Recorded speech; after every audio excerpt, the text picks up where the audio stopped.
आज हम इस वीडियो में बात करने वाले हैं कि जो भारत की एक स्पेशल व्हीकल थी, स्पेशली न्यूक्लियर एरिया में, भावनी, उन्होंने एक नया कीर्तिमान हासिल किया है। आपको पता होगा कि 1950 में हमारे देश के super scientist doctor Homi Jahangir Bhabha India achieved yet another historic milestone in the country's peaceful uses of atomic energy by entering the second stage of the three-stage nuclear power program envisioned by Dr. Homi Jahangir Bhabha, the architect of our country's nuclear power program. Requirement के लिए एक लंबे समय तक कैसे use करे उसका नींव रखा गया था।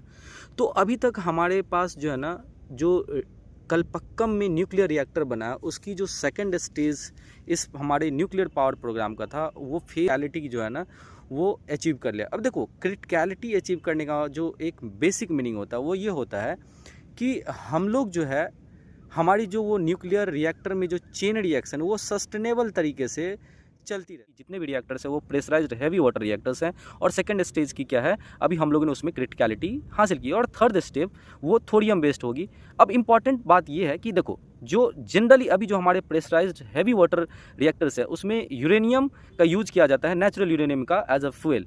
और उसमें जो कि एक फिजाइल मटेरियल है उसका, उस पार्टिकुलर नेचुरल यूरेनियम में वो केवल और केवल 2% के आसपास होता है। तो अल्टीमेटली सिंस वहाँ पे हैवी वाटर है, ड्यूटेरियम है, तो उसके कारण से वो सारी कंज्यूम हो जाती है और हमें निकलता है एक प्लूटोनियम जो कि वेस्ट की तरह होता है वहाँ पे। तो जो सेकेंड स्टेज की है वहाँ पे हम लोग क्या कर रहे हैं, हमारे कंट्री में यूरेनियम है बहुत कम और बहुत ज़्यादा है थोरियम। लगभग पूरे वर्ल्ड में जितने भी एक्सट्रैक्टेड थोरियम है उसकी लगभग 20% जो रिजर्व है वो इंडिया में और हम लोग के पास है। और वो जो प्लूटोनियम निकल रहा है एज अ वेस्ट अभी के पावर प्लांट में, उसको हम यूटिलाइज कर सकते हैं इस सेकेंड में। जब हम उसको एक कोटिंग करवा देंगे थोरियम से उस प्लूटोनियम का, तो वहाँ पे हमें फिर से निकलेगा यूरेनियम के वो आइसोटोप जो कि फिजाइल होते हैं 235।